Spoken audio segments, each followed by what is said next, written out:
Lo siento, señor, su nombre no aparece en la lista de invitados, dijo el guardia de seguridad del club, comprobando por tercera vez la tableta en la entrada. Estaba parado frente al Gran Oak Country Club, vestido con mi mejor traje gris, sosteniendo la invitación que yo mismo había diseñado. La invitación a la boda de mi propia hermana. Debe haber un error, respondí con calma, ajustándome la corbata. Soy Richard Hayes, hermano de la novia. El hombre intercambió miradas incómodas con la organizadora del evento, una mujer elegante de mediana edad que sostenía una carpeta como si fuera un arma. Sus dedos tamborileaban nerviosamente contra la madera pulida mientras otros invitados comenzaban a agolparse detrás de mí. Un momento, por favor, murmuró ella, desapareciendo en el interior del club con pasos apresurados.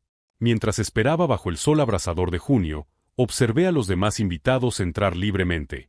Reconocí varias caras. Compañeros de trabajo de Madison, amigos de la universidad, parientes lejanos a los que apenas conocía. Todos llevaban las mismas invitaciones que yo había pasado 3 meses creando de forma gratuita. Invitaciones en papel perlado, con tipografía personalizada e ilustraciones florales que me habían llevado semanas perfeccionar. Una mujer mayor de cabello plateado pasó junto a mí y se detuvo. Querido, ¿no eres el hermano de Madison? ¿El diseñador talentoso? Soy yo, respondí, forzando una sonrisa. ¿Qué trabajo tan maravilloso hiciste con las invitaciones? Guardé la mía como recuerdo. Es tan elegante. Ella entró sin ningún problema mientras yo seguía allí, siendo tratado como un intruso. Mi madre Diana apareció en la entrada 15 minutos después, con un vestido azul marino que costaba más que mi alquiler mensual. La tela era importada de Francia, lo sabía porque me había llamado 3 veces mientras estaba de compras para contarme cada detalle. Sus ojos se entrecerraron cuando me vio, esa expresión que conocía desde niño cada vez que tenía que lidiar con algo inconveniente. Richard, ¿qué haces aquí? La pregunta me golpeó como un puñetazo en el estómago. No, ¿por qué llegas tarde? O, ¿dónde has estado? Simplemente, ¿qué haces aquí? Como si fuera un vendedor insistente que había ignorado el cartel de «Prohibido el paso». He venido a la boda de Madison, respondí, manteniendo la voz firme a pesar del nudo que se me formaba en la garganta. ¿Dónde iba a estar un sábado a las 3 de la tarde? Ella suspiró dramáticamente, el mismo suspiro que conocía desde la infancia cada vez que hacía algo que la decepcionaba. El mismo suspiro cuando yo ganaba premios de arte en el colegio mientras Madison sacaba malas notas. El mismo suspiro que daba cuando yo conseguía una beca completa para la universidad mientras ella tenía que pagar la matrícula completa de Madison. Richard, querido, ¿de verdad pensabas que te invitarían? Después de todo tu comportamiento reciente. Actitudes. Como si preguntarme por qué mi nombre nunca aparecía en las fotos familiares de Facebook fuera una actitud problemática. Como si preguntar por qué nunca se me mencionaba cuando ella alardeaba de los logros familiares ante sus amigas fuera un comportamiento inadecuado. Mamá, yo creé todos los materiales para la boda. Las invitaciones, los programas, las tarjetas de mesa, los menús, los servilletas personalizados. Trabajé en ello durante meses. Recordé las noches en vela en mi estudio, ajustando cada detalle según las exigencias cada vez más específicas de Madison. La fuente tiene que ser más elegante, decía ella. Mamá cree que el dorado no brilla lo suficiente. Lo rehacía todo sin quejarme, pensando que por fin estaba contribuyendo a algo importante en la familia. Y te agradecemos tu trabajo, dijo ella, con el tono que usaría para despedir a un empleado temporal. Pero este es un evento íntimo, solo para personas realmente cercanas a la familia. Personas realmente cercanas a la familia. Las palabras resonaron en mi mente mientras procesaba lo que estaba pasando. ¿Cercanas como el contador de Eisen, al que había visto entrar 5 minutos antes?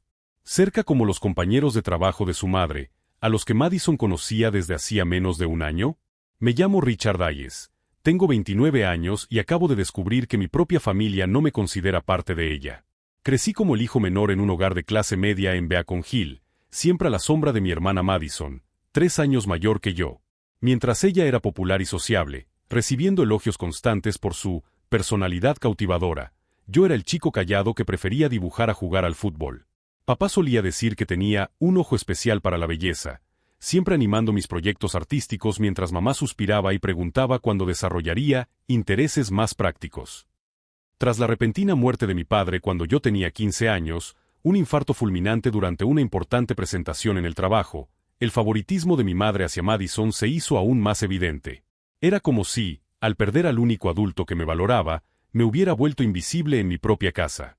Me licencié en diseño gráfico con honores. Monté mi propio estudio en Cambridge que atendía a clientes como restaurantes famosos y startups tecnológicas, pero eso nunca pareció impresionar a mi familia. Madison se licenció en comunicación social tras 5 años de carrera, trabajó brevemente en relaciones públicas antes de casarse con Ethan, heredero de una familia rica, y de repente se convirtió en la hija dorada que podía hacer cualquier cosa. Durante los 3 meses que preparamos la boda, tuve acceso a más información de la que debería. Correos electrónicos intercambiados entre Madison y Ethan. Conversaciones que escuché por casualidad durante las reuniones de planificación. Documentos financieros que vi cuando fui a entregar las pruebas de los materiales. Lo que descubrí lo cambiaría todo. Lo entiendo perfectamente, le dije a mi madre, forzando una sonrisa que había perfeccionado a lo largo de años de decepciones familiares. No querría estropear un evento tan especial. El alivio en su rostro fue inconfundible. Ella esperaba lágrimas, súplicas, una escena embarazosa que justificara aún más mi exclusión. Quizás incluso que suplicara por entrar, dándole la satisfacción de rechazarme públicamente una vez más. En cambio, me di la vuelta y caminé tranquilamente de vuelta al aparcamiento, con cada paso medido y controlado. Mi postura se mantuvo erguida, mi rostro sereno, como si simplemente fuera a buscar algo al coche. Pero mientras ella pensaba que había ganado definitivamente esta batalla, Diana Hayes no sabía algo crucial. Yo ya había descubierto el secreto que destruiría no solo este matrimonio perfecto, sino toda la fachada que nuestra familia había construido. Durante los 3 meses que pasé creando los materiales para la boda, tuve acceso a mucho más que simples especificaciones de diseño. Tuve acceso a correos electrónicos privados entre Madison y Ethan en los que discutían cómo ocultar las deudas de ella antes de la boda.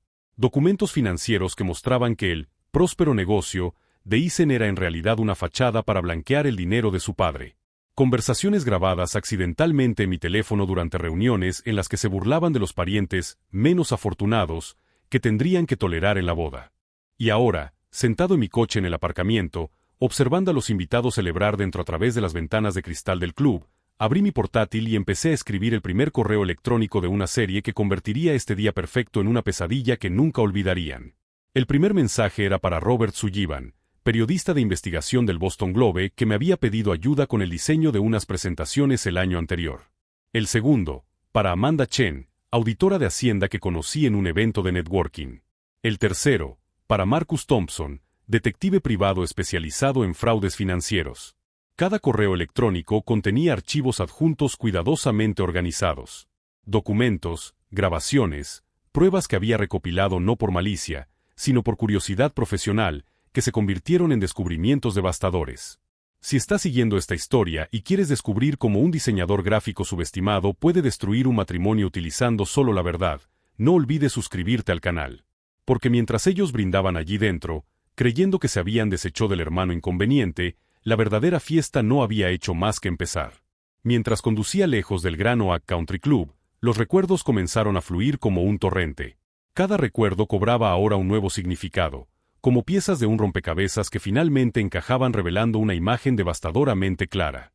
Diana Hayes siempre había sido una mujer obsesionada con el estatus social. Creció en una familia de clase trabajadora en Saucier, pero consiguió casarse, por encima de su clase, cuando conoció a mi padre, Richard Sr., un contable de éxito. Ella nunca olvidó de dónde venía y se pasó toda la vida tratando de distanciarse de sus orígenes, utilizando mis éxitos y los de Madison como peldaños para ascender en la escala social de Boston. La diferencia era que Madison siempre fue la hija perfecta para los planes de ascenso social de mamá. Rubia, sociable, con el tipo de belleza que le abría las puertas de los círculos exclusivos. Yo, por el contrario, era el hijo artístico e introvertido, que prefería las bibliotecas a las fiestas y que constantemente la avergonzaba con mis pasatiempos extraños. Cuando papá murió, cualquier pretensión de amor igualitario desapareció por completo. Madison se convirtió en el proyecto principal de Diana, mientras que yo me convertí en una molestia que había que tolerar. Recuerdo claramente mi graduación de la universidad. Me habían elegido orador de la clase y había ganado 3 premios a la excelencia en diseño. Mamá llegó tarde, quejándose del tráfico, y se pasó toda la ceremonia hablando por teléfono con la organizadora de la fiesta de lencería de Madison. Durante el discurso que había ensayado durante semanas, ella ni siquiera levantó la vista del móvil. Más tarde, en la cena de celebración, ella pasó 2 horas hablando de cómo Madison había conseguido unas prácticas no remuneradas en una empresa de relaciones públicas. Imagínense, les dijo a mis abuelos, nuestra Madison trabajando con gente tan importante. Ni siquiera mencionó mis premios.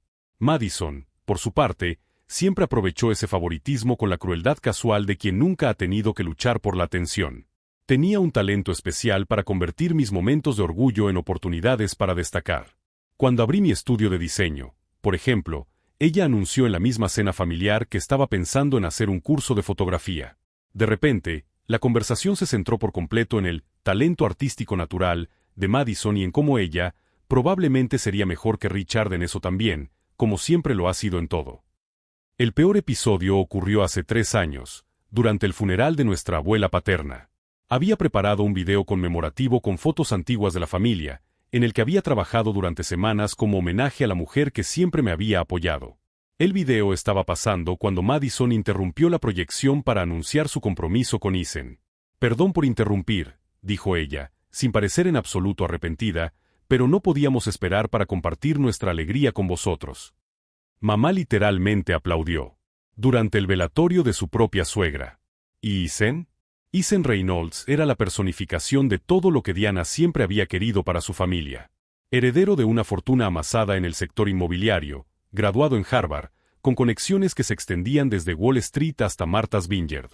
Él veía a la gente como nosotros, la clase media de Boston, como entretenimiento.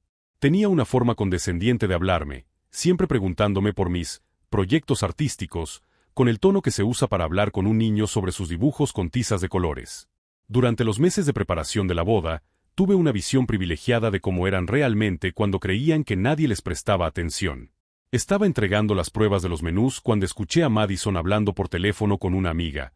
Por supuesto que no vamos a invitar a los primos pobres de la familia de papá. Ethan se moriría de vergüenza. Ya es bastante malo tener que aguantar a Richard merodeando por ahí con su ropa de segunda mano. Ethan se rió de una manera que me hizo darme cuenta de que ese tipo de conversación era habitual entre ellos. En otra ocasión, encontré un correo electrónico, accidentalmente, impreso en su impresora cuando fui a buscar las aprobaciones finales de las invitaciones. Era una correspondencia entre Ethan y su contador sobre cómo minimizar la exposición financiera al casarse con Madison, que aparentemente tenía hábitos de consumo problemáticos que debían gestionarse. Pero lo que descubrí en el portátil de Madison fue lo que realmente lo cambió todo. Estaba ajustando el diseño de la página web de la boda cuando ella me pidió que usara su ordenador personal. La contraseña es Princess M 2024, me dijo mientras salía a contestar una llamada. Apareció una notificación de correo electrónico en la pantalla. Era una conversación entre ella y nuestra prima Jennifer, que vive en Chicago. Jen, tengo que contarte un secreto. Richard siempre ha sido un poco obsesivo conmigo. En plan raro. Mamá está preocupada de que haga alguna escena en la boda o intente arruinar mi día especial. Será mejor que no lo invites. Ya sabes cómo se pone cuando no es el centro de atención. Se me heló la sangre. ¿Obsesivo? ¿De una manera extraña? Ella estaba literalmente reescribiendo nuestra historia familiar, pintándome como una especie de amenaza peligrosa para justificar mi exclusión. Pero había más. Mucho más. Descubrí que tenían un grupo en WhatsApp llamado Operación Día Perfecto, que incluía a mamá, Madison, Ethan e incluso algunas de las damas de honor. Los mensajes eran un documento detallado sobre cómo mantener a los elementos indeseables alejados de la boda. Richard ha enviado un mensaje preguntando por los ensayos, escribió Madison. ¿Alguien tiene alguna idea de cómo disuadirlos sin que sea demasiado obvio? Dile que son solo para la familia cercana, respondió mi madre. Técnicamente es cierto. Perfecto, escribió Ethan. Cuanto menos drama innecesario, mejor. Drama innecesario. Así es como me veían. Fotografié cada conversación, cada correo electrónico, cada documento. No por malicia al principio, sino por una necesidad creciente de entender si me estaba volviendo paranoico o si realmente estaba pasando lo que sospechaba. Ahora, sentado en el estacionamiento del centro comercial donde había parado para procesar todo lo que había sucedido, sabía que no estaba loco. Había sido sistemáticamente excluido de mi propia familia, y lo habían orquestado con la precisión de una operación militar.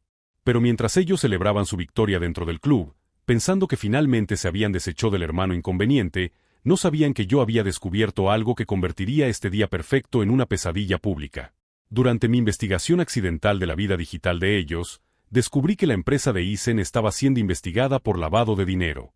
Que Madison había mentido sobre su formación en 3 currículos diferentes. Que mamá había falsificado información sobre sus ingresos para que le aprobaran el préstamo de su casa. Y lo más importante, descubrí exactamente quiénes eran los periodistas, auditores e investigadores adecuados con quienes compartir esa información. Porque si ellos querían tratarme como a un extraño, yo les iba a mostrar lo que un extraño realmente motivado podía hacer con acceso a la información adecuada. Su fiesta acababa de empezar, pero el espectáculo principal aún no había comenzado. 3 horas después de la boda, mi teléfono empezó a sonar sin parar.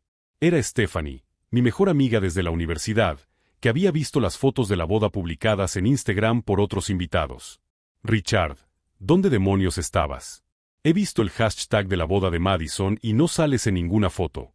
Ni siquiera en las fotos de familia. Le expliqué lo que había pasado, cada palabra saliendo con una calma que me sorprendió incluso a mí mismo. Stephanie se quedó en silencio durante un largo rato antes de estallar. ¿Qué han hecho?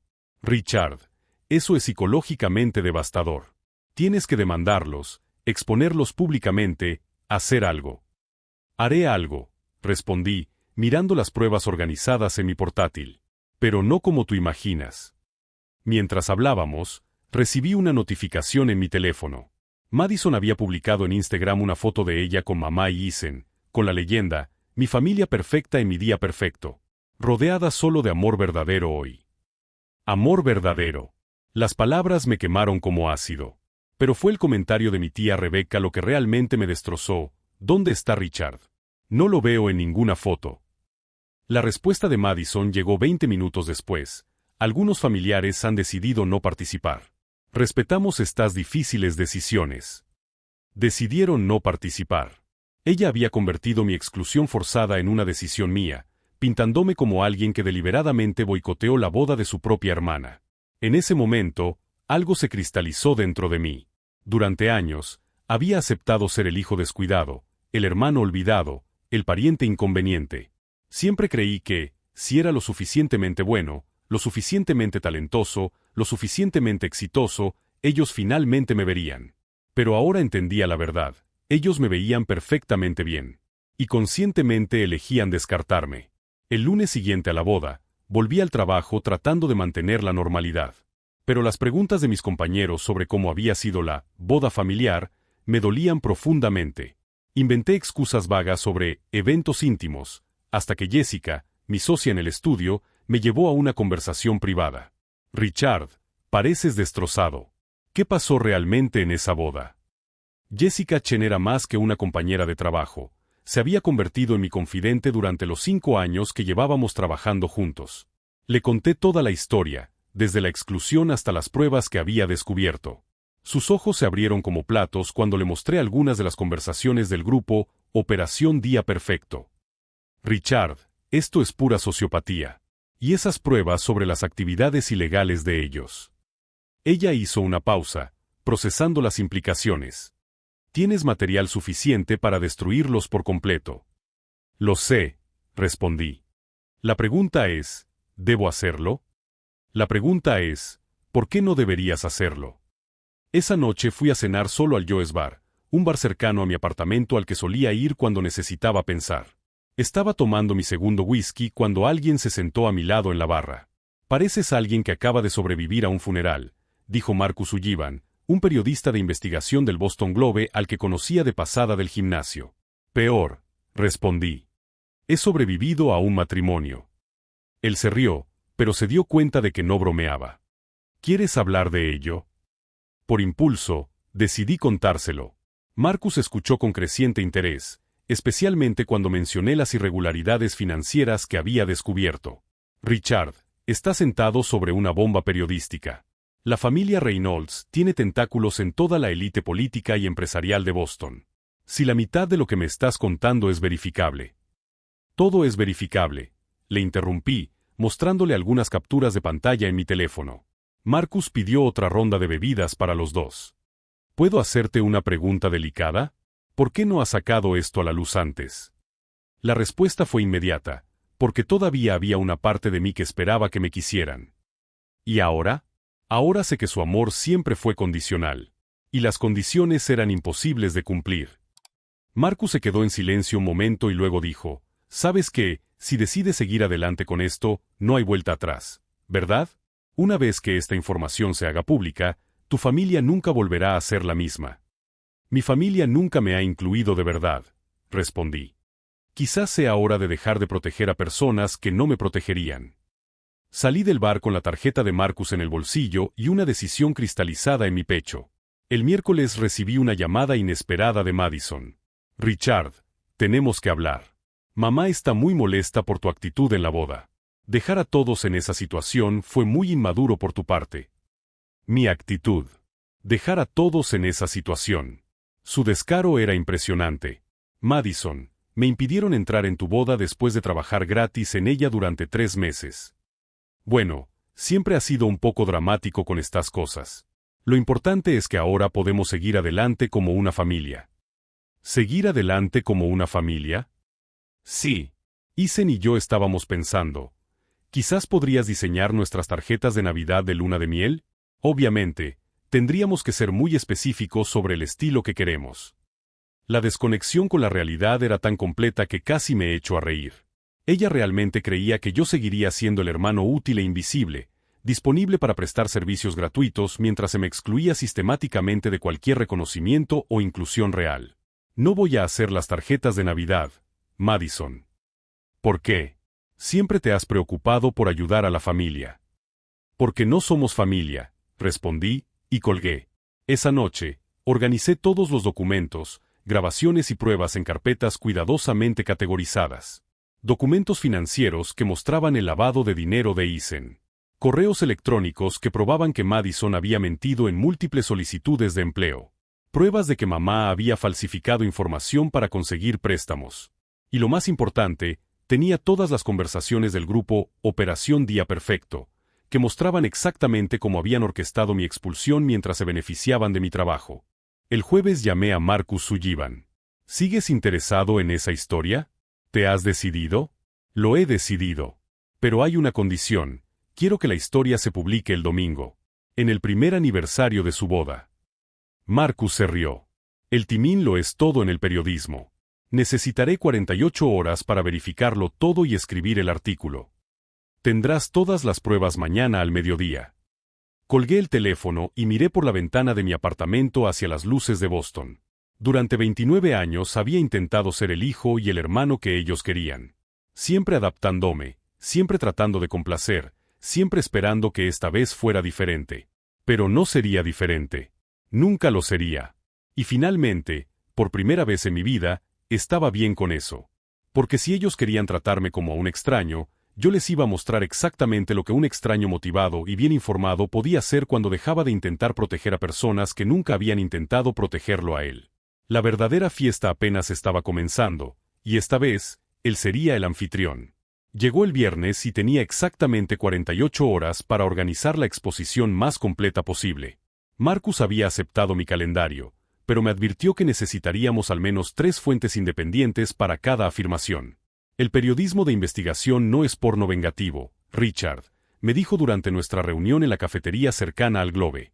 «Necesito que esto sea a prueba de balas, especialmente teniendo en cuenta el poder político de los Reynolds». Pasé el fin de semana convirtiendo mi apartamento en un centro de operaciones. Imprimí todos los documentos, organicé cronologías, creé mapas de conexiones entre las empresas de Isen y los políticos que asistían a los eventos familiares. El primer avance se produjo cuando decidí investigar más a fondo la empresa de relaciones públicas en la que Madison había trabajado antes de la boda. Una llamada a una antigua compañera de la universidad reveló que Madison nunca había sido una empleada real. Ella aparecía una vez a la semana para las reuniones importantes, explicó Jennifer. Básicamente era una cara bonita para impresionar a los inversores. Su sueldo venía de una cuenta separada, no de la nómina oficial. Cuenta separada. Eso sugería que se movía dinero de forma no declarada. Llamé a Amanda Chen, mi conocida auditora de Hacienda, que accedió a hacer un análisis preliminar de los documentos. El sábado por la noche, mientras revisaba los correos electrónicos del grupo Operación Día Perfecto, descubrí algo que cambió por completo mi estrategia. Había una conversación que no había visto antes. Madison a mamá, Ethan está nervioso por tener a Richard cerca durante la luna de miel. Él cree que Richard puede descubrir lo de la oficina de Miami. La oficina de Miami. Negocios que no podían aparecer en los documentos de la boda. Llamé a un antiguo cliente mío, propietario de una agencia de detectives en South Beach, que accedió a hacer algunas preguntas discretas. El domingo sonó mi teléfono. Era Madison. Richard, tenemos que hablar urgentemente. Ethan quiere ofrecerte un trabajo. Un trabajo de verdad, bien pagado. Un trabajo. Después de excluirme de la boda, ahora querían comprarme. ¿Qué tipo de trabajo? Gerente de diseño para todas sus propiedades. Salario de 6 cifras, prestaciones completas. Estoy interesado, mentí. ¿Puedo pasarme por allí sobre las 5? Decidí aceptar la invitación. Sería interesante ver hasta dónde llegarían para intentar manipularme, y tal vez podría conseguir algunas confesiones grabadas. En casa de Madison y Ethan, me recibieron con sonrisas excesivamente cálidas. Mamá también estaba allí, con su mejor vestido. Ethan me condujo al sofá y comenzó a mostrarme diapositivas sobre el futuro de Reynolds Holdings. Hoteles, complejos residenciales, centros comerciales repartidos por 3 estados.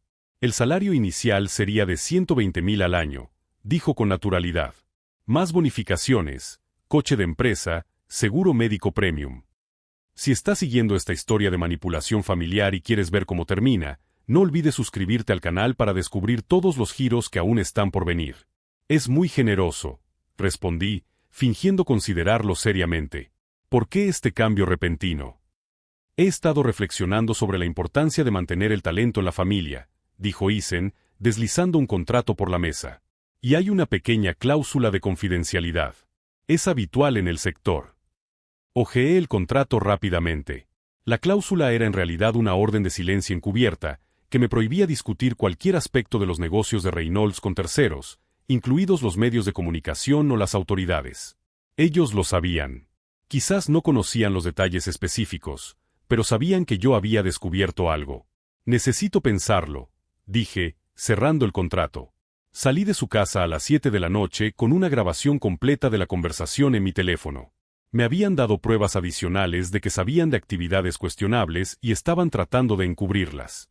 En el coche, llamé a Marcus. Tengo más material. Y acabo de grabar cómo intentaban comprarme para que me callara.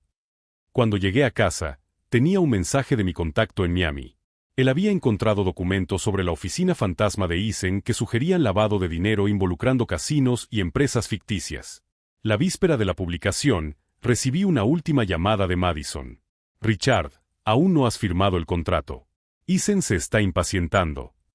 Lo firmaré mañana, mentí. Perfecto. Ya sabes lo ansioso que se pone él con los asuntos legales. Asuntos legales. Ella había confirmado que sabían exactamente de qué intentaban protegerme. En menos de 12 horas, el artículo de Marcus se publicaría en Internet. Creían que me había neutralizado con dinero y promesas vacías. No sabían que cada intento de silenciarme solo fortalecía mi determinación. Mañana, todo el mundo sabría exactamente qué tipo de personas eran Diana, Madison y Ethan. Y yo por fin me liberaría de la ilusión de que algún día sería aceptado por una familia que nunca me mereció. Domingo, 6 de la mañana. El artículo de Marcus se publicó en línea con un título que todavía me da escalofríos. El imperio falso, como una familia de Boston amasó una fortuna mediante el fraude y el blanqueo de dinero. Mi teléfono empezó a sonar a las 6:15. Era Madison. Richard, ¿qué diablos es esto? Su voz sonaba una octava más alta de lo normal. Hay un artículo en el Boston Globe con nuestros nombres. No sé de qué estás hablando, respondí con calma, tomando mi café matutino. Quizás deberías leerlo con más atención. Lo he leído. Está lleno de mentiras sobre Ethan, sobre mí, sobre mamá. Y hay fotos de nuestros documentos privados. ¿Cómo han conseguido eso? ¿Cómo lo han conseguido? Ella aún no había atado cabos. Madison, ¿estás segura de que son mentiras? Porque los periodistas del Globe son muy rigurosos con la verificación de los hechos. Silencio al otro lado de la línea. Luego, una respiración lenta y peligrosa. Tú lo has hecho.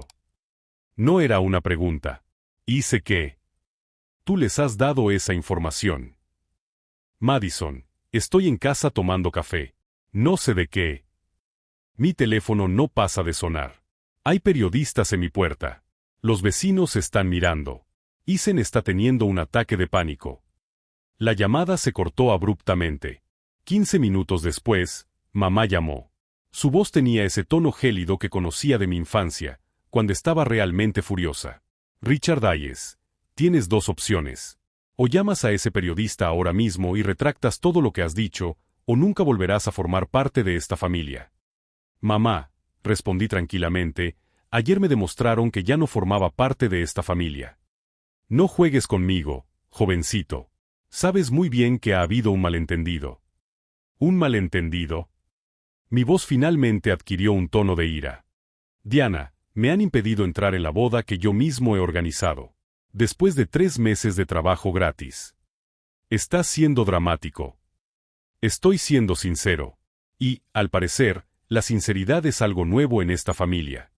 Hacia las 9 de la mañana, el artículo se había difundido por las redes sociales.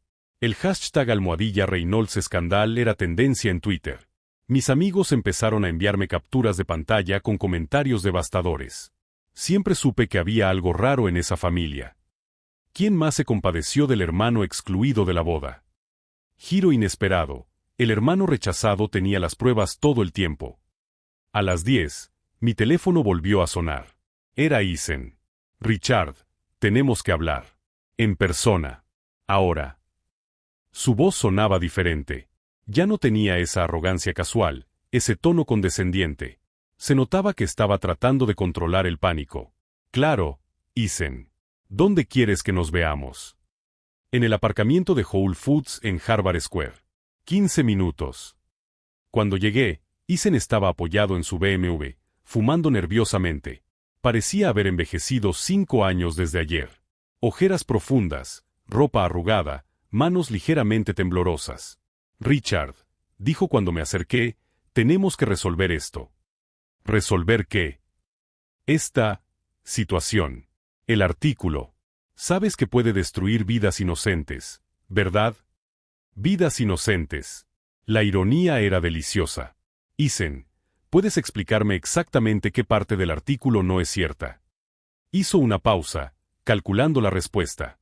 Mira, algunos negocios son complejos.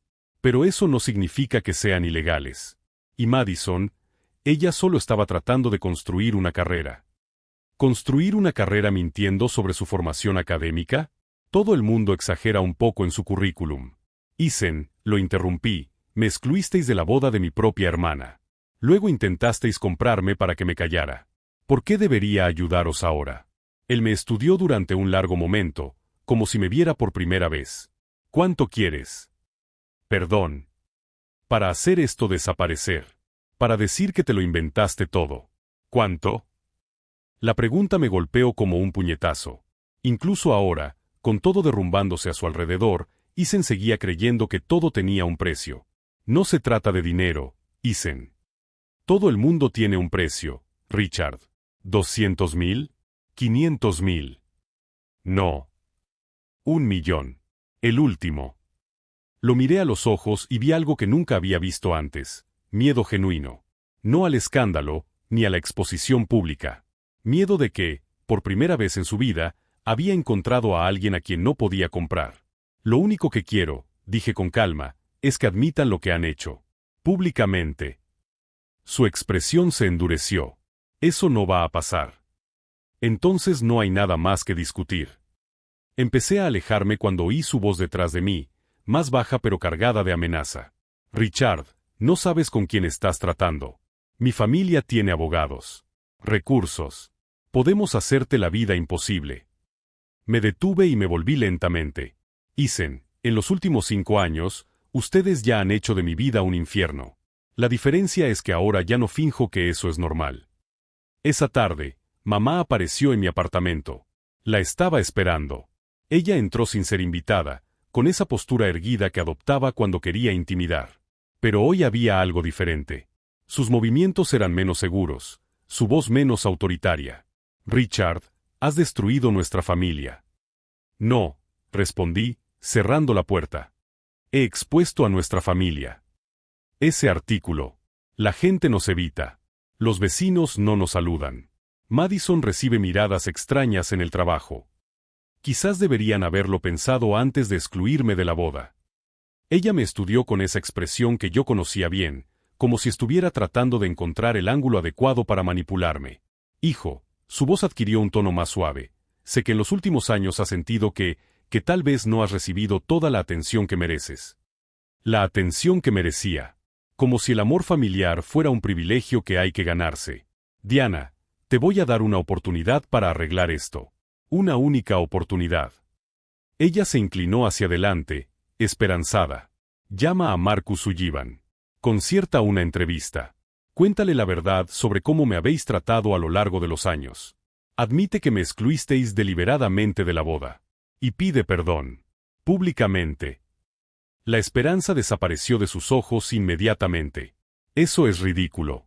No voy a humillarme públicamente por tus sentimientos heridos.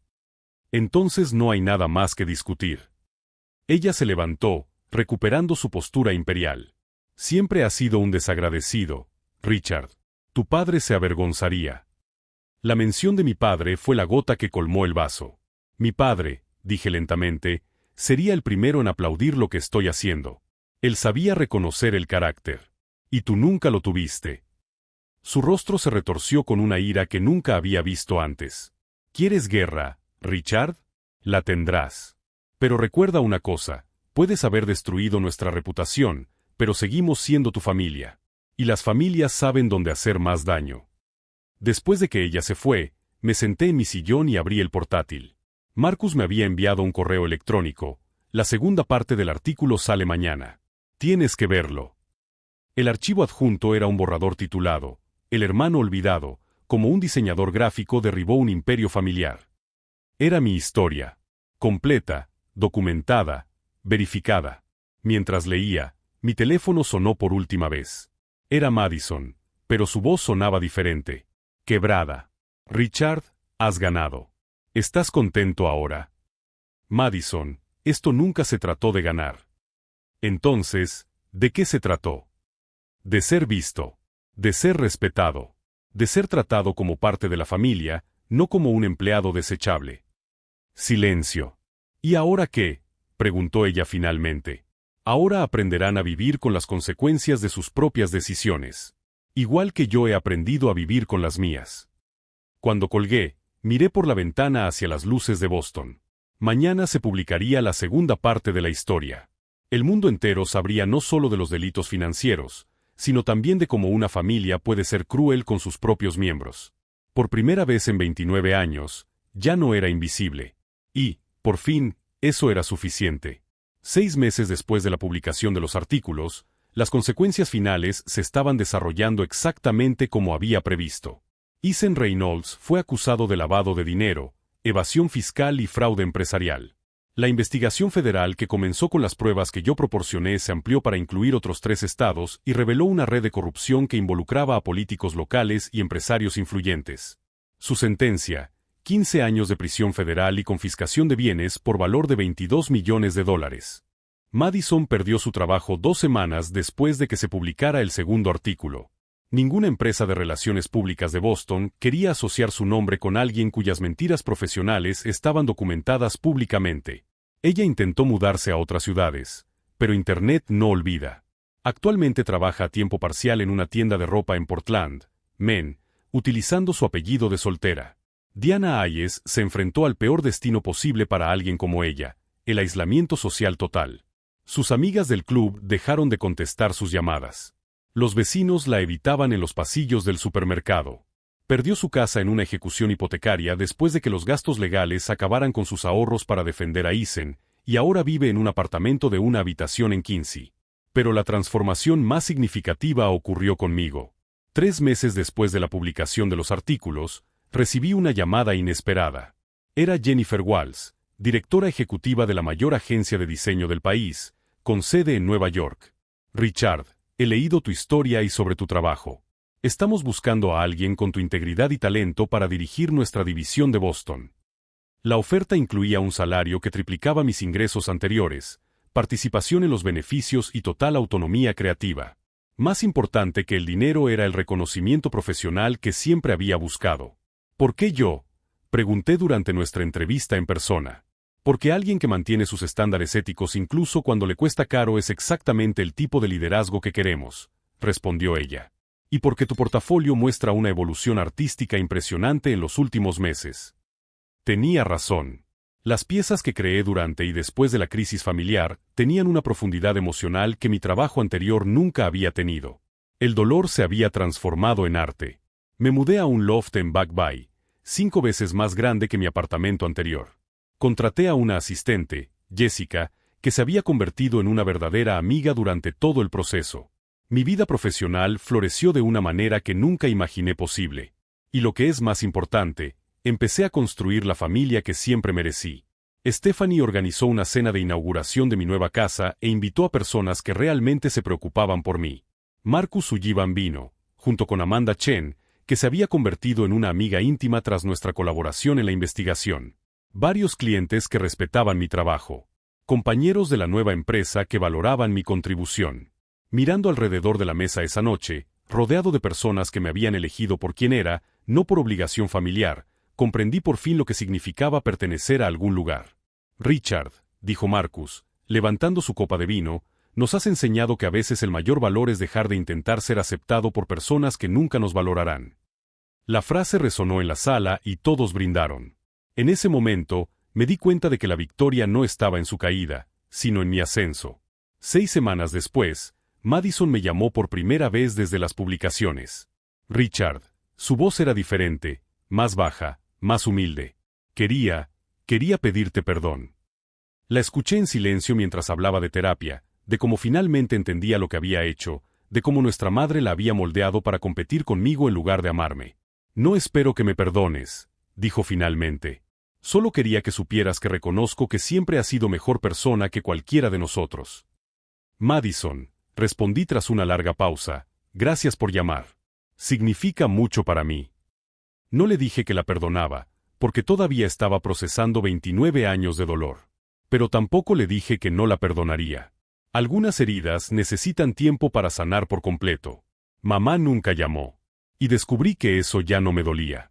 La semana pasada estaba revisando las fotos familiares que guardaba en un álbum antiguo.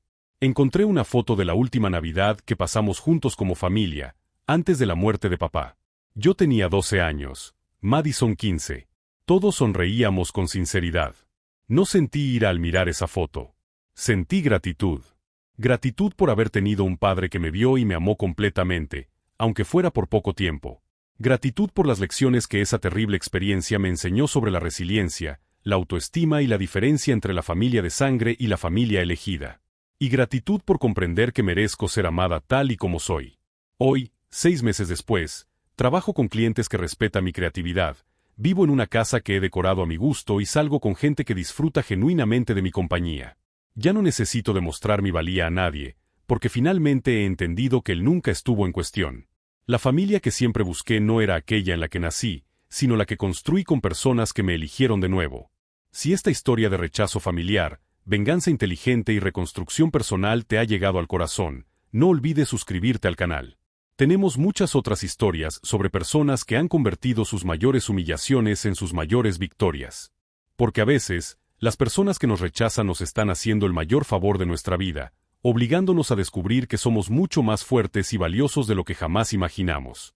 La última vez que vi a Diana Ayes, ella estaba en el supermercado con ropa que reconocí de hacía 5 años, pagando sus compras con cupones.